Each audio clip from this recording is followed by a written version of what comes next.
लाडकी होती ती, जिला लग्नासाठी मनवलं गेलं. सुखी होईल संसार असं सांगून भुलवलं गेलं. एकुलता एक मुलगा, करोडोची संपत्ती, मालकीन तूच होणार असं मोठं स्वप्न दाखवलं. ठेवलं घर घाण आई बापानं, मुलीचं लग्न लावून दिलं. मुलगी खूप खुश असेल असं त्यांच्या मनाला वाटत गेलं. पोरीने इकडे भोगला सासूवास, तोंडाला कुलूप लावलं. बापाच्या सुखासाठी पोरीनं स्वतःला संसारात कोंडून घेतलं.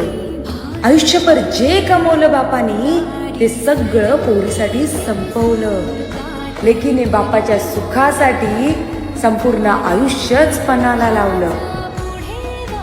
घर घाण असल्याचं बापाने कधी लेकीला कळू नाही दिलं आणि लेक दुःखात असल्याचं लेकीने कधी बापाला कळू नाही दिलं. पण बाप लेकीचं नातं मात्र कधीच नाही खचलं.